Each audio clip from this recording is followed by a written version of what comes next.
அனைவருக்கும் வணக்கம். மார்ச் 1, 2024 நடந்த 12ஆம் வகுப்பு தமிழ் அதுக்கான ஒரு மதிப்பெண் வினாவிடையை தான் நம்ம இதில் பார்க்க போகிறோம். வினாயன் 1, மின்னீர் தனியாழி வெங்கதிரொன்று ஏனையது தண்ணீர் இல்லாத தமிழ். இவ்வடிகளில் பயின்று வந்துள்ள தொடைநயம் அடியதுகை சீர்மோனை. வினாயன் 2, பொருந்தி விடை தேர்க. குரங்குகள் குடிலால் நடுங்கின, விலங்குகள் மேய்ச்சலை மறந்தன, பறவைகள் மரங்களிலிருந்து விழுந்தன, பசுக்கள் கன்றுகளை தவிர்த்தன. இதற்கான விடை ஆப்ஷன் இ. அதுக்கடுத்தது வினாயன் 3, பலர் துஞ்சவும் தான் துஞ்சான், விழித்திருந்தவரும் அவரை பாடியவரும் யார்? சோழன் நலங்கிள்ளியை கோவூர் கிழார். விழியறி ஞமலி, இதில் குறிப்பிடப்படும் விலங்கு நாய். சுவடியோடு பொருந்தாத ஒன்றை தேர்க, கடுக்காய். சென்னை வெறும் நகரம் மட்டுமல்ல, அது நம்பிக்கை மையம். காரணம்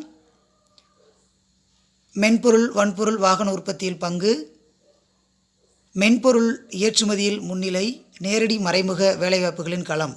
இவை அனைத்தும்.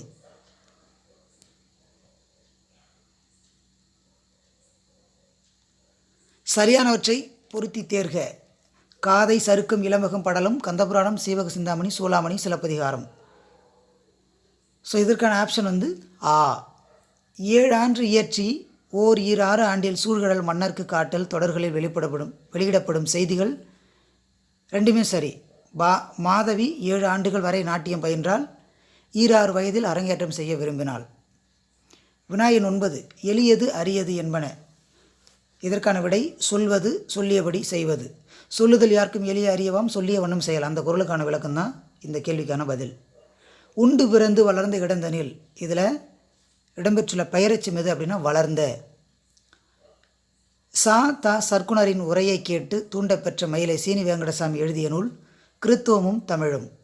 மறைத்துச் சொல்லவும் மிகுத்துச் சொல்லவும் அழுத்திச் சொல்லவும் பயன்படும் இலக்கிய உத்தி குறியீடு. பிழையான தொடரை கண்டறிக. காலையில் பூத்த மல்லிகை மனம் வீசியது. அடிக்கடி கேட்கக்கூடிய எளிமையான கேள்வி இது. வினாயன் 14, தோப்பில் முகமது மீரானுக்கு சாகித்ய அகாதமி விருது பெற்று தந்த நூல் எது? சாய்வு நாற்காலி. நிறைய பேர் இதை தவறாக எழுதியிருக்காங்க, ஒரு குட்டி தீவின் வரைபடம் அப்படின்னு சொல்லி. அது ஆன்சர் இல்லை. கரெக்டான ஆன்சர் சாய்வு நாற்காலி. நன்றி.